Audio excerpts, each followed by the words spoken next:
Welcome to Viewpoints. I'm here with Judith Boyd, a recent alumna of the Center and the winner of the Outstanding Thesis Award. She is currently Deputy Associate General Counsel for Intelligence at the Department of Homeland Security.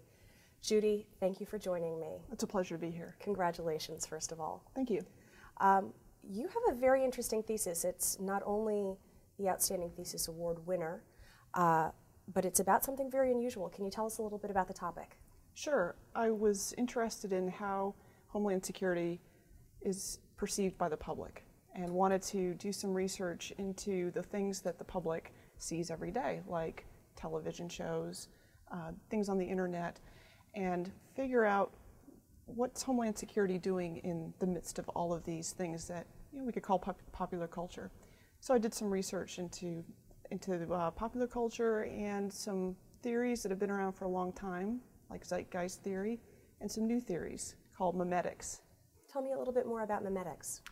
Memetics is about memes, and it's spelled M-E-M-E, and it rhymes with gene on purpose because it's an idea of a unit of cultural transmission, like a catchy tune that we may whistle, or a catchy phrase like "Where's the beef?" that you see on a commercial and you pass it along.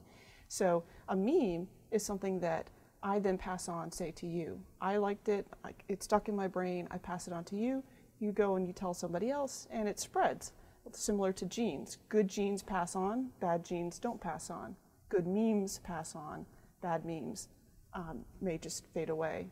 So you're looking at how Homeland Security is perceived or conceptualized by the public and how that information travels. Absolutely, yes. And so rather than just watching a lot of television shows and reading books and just getting a sense of what's going on, I wanted to have some sort of methodology. And so I was looking for memes related to Homeland Security, like concepts. And so I was able to break down some ideas related to Homeland Security that are associated with the idea of an institution, like the Department of Homeland Security, or a method, such as the Be Prepared campaign. That's a method of Homeland Security. Or a concept, such as good versus evil.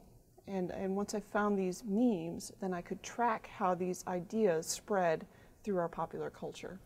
And what were your findings? Well, I was surprised by some of the findings.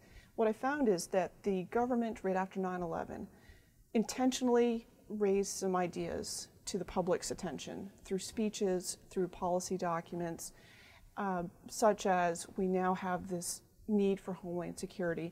And then these ideas were used by public officials at state and local level, but they also found their way into movie scripts and into the plots of books.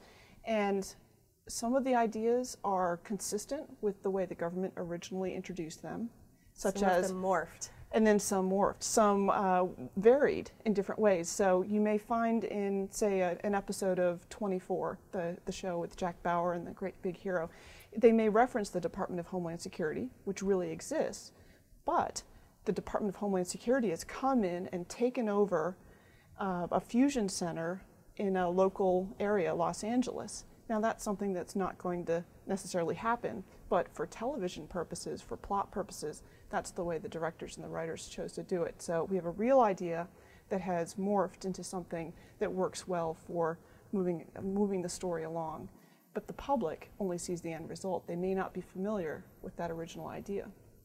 Very interesting. And of course it's difficult probably to study because it's constantly changing. Absolutely, right. Because what I also discovered is that audiences can be fickle. In the television industry, some shows that were devoted exclusively or primarily on Homeland Security ideas, such as biological attacks, they weren't very popular. They only lasted a pilot episode or maybe a few episodes, but after one season they ended. So the directors of these shows tended to just refer to Homeland Security as a plot device. It just moves the story along, or it's the evil villain. If you need to have a bad guy, it's become kind of a contemporary bad guy. Well, I can certainly see how in the academic community this research would be really seminal and very interesting. I think there's very little like this done to this point. And I can also see how policymakers at the federal level might be interested to know how their messages are being perceived or skewed and so forth. Are there ways in which this research is interesting or important to Homeland Security practitioners more largely? I think it's useful because in this program we spend a lot of time learning about different disciplines in Homeland Security. We learn about how to write strategies, how to respond to catastrophes, to a terrorist attack, but we don't directly tackle the issue of how do you relate to the public? How do you get your message out and establish trust with the public? It's a theme that's in there, but it's not tackled head on. So by this thesis, people can pick up ideas of what does the public perceive Homeland Security to be? Do they have the trust that the government needs to listen to directions in a catastrophe? Or do they distrust the government? Are Americans feeling empowered to do things, or do they feel passive about Homeland Security? From the research side, what I found is that what we see in popular culture can be representative of what society at large is thinking or valuing. So it can provide some insights for, from a strategic communications perspective in particular. Right, a perspective that's often lacking, an actual measurement or assessment of what the public does think. Yes. Again, very, very interesting. I'm sure a lot of people are looking forward to the release of this thesis.